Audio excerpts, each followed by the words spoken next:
So, here's my playthrough of Speed Dreams, which was meant back in 2010 as an upgrade to TORCS, mostly with better graphics and sound. But one of the things that's wrong with it, I would argue, is that it has now become a system hog. Actually, it's not. I shouldn't say that it's become a system hog, because it's less so than it used to be. But maybe let's say it still is choppy. So I'm showing you my graphics settings there, and they're all basically at minimum or close to minimum. It's the only way to get the program to even run on my computer, which is considerably newer than 2010, and still uses hardware that's still being sold. So anyway, there's the player menu. All of this is a little bit more sophisticated than TORCS, obviously. There was a lot that they did right, of course, it's important to note. And oh yeah, and I forgot to mention, there is an online mode, so it can be played online as a multiplayer game. The problem is you need to know the IP of the person you're playing with, or they have to know your IP. So it's not as user-friendly as Redline by any stretch of the imagination. I would still venture to say that Redline's a better game, but I'm having a lot of trouble getting it to run on my computer. In any case, I'm going to do a practice run on Monza, or as they still call it, Forza, with a BMW M3, which they call a Bavarian G3. All of the authentic cars have had their names changed, maybe so that they can fiddle with them a little bit without any copyright dispute or anything like that. And they have others like a TVR and a few different Jaguars and Porsches and things.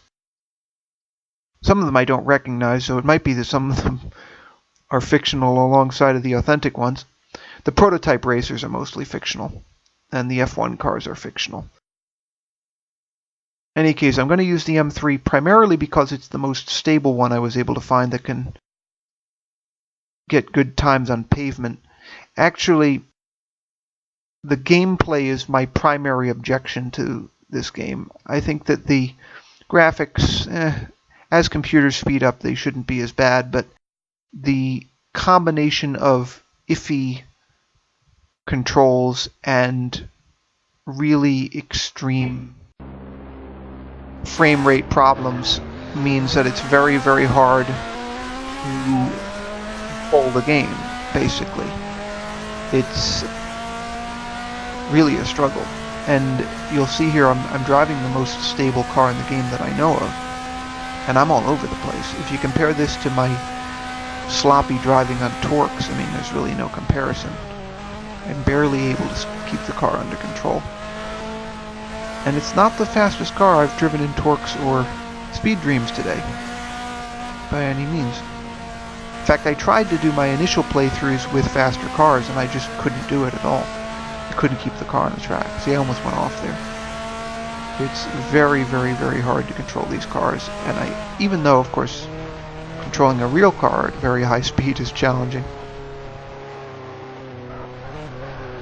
If you see the difference between this and other racing simulators, and you look at how real cars handle. I mean, one thing they've gotten flagrantly wrong are their brakes.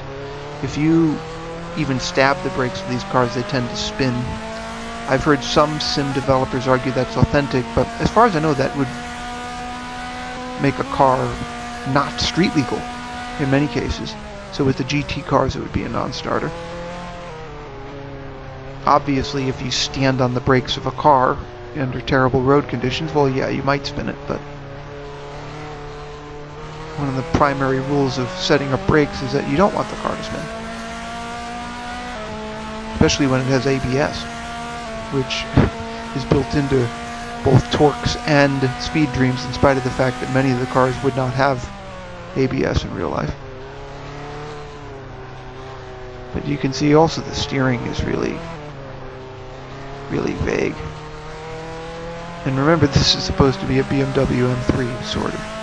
And the other cars are, you know, prototype race cars and so on. They should be even better. And in fact, very hard to get this to work exactly right.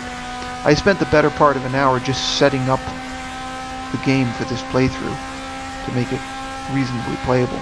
As I said, I had to turn all the graphics settings way down, and then I had to make the controls less sensitive, because if I didn't, with the bad frame rate and everything, the car would overreact to everything I give it, which would make it even more unstable than it already is. But the sound is great. I love the sound. Graphics are pretty good. This track, as I said, really could have been done better from an efficiency standpoint, in terms of the use of polys, maybe. I'm not sure, but the frame rate is horrible compared with TORCS. But the other tracks came out quite well, actually. I'm not showing you those because I want to show comparable conditions and track times and so on, but they have a very nice version of Brands Hatch for Speed Dreams, for example. Really, a lot of them are really nice. So I don't want to knock it completely. And I think that if they dealt with the frame rate issues and with the game control issues, they would have a worthy successor to TORCS. I mean, maybe also some developer tools that are easier to use would be in order as well, because it's recommended to use the TORCS tools to develop for Speed Dreams, but they're not 100% cross-compatible. So I have not been able to develop anything for Speed Dreams just yet, even though I have been making a few tweaks on TORCS just for fun. So here I'm zooming right along here. It isn't that Speed Dreams isn't huge fun, it's just that I think TORCS is more user-friendly and generally gives you less trouble. So therefore, well, which one is more fun?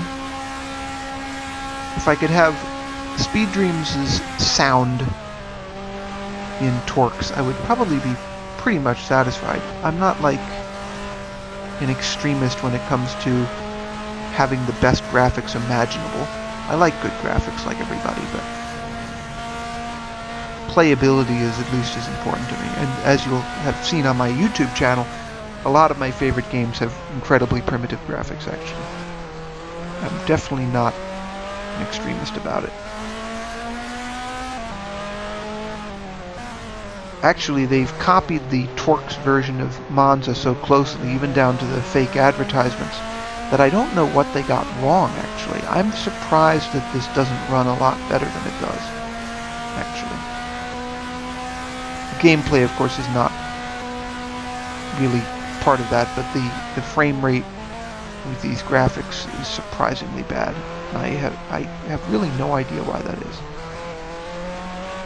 I actually, for the record, I have tried to put in lower resolution textures to see if that would do the trick, and that doesn't work. It might not be the textures, or it might be the format of the textures rather than their size, perhaps. If you look at their original sizes, they're not that big to begin with anyway. So I would appreciate it if developers would produce a faster frame rate version of this track, because otherwise, nothing really wrong with it. So here I'm coming into finish, and you continue rolling in Speed Dreams, unlike in TORCS, for a victory lap or what have you. You hit enter for your results.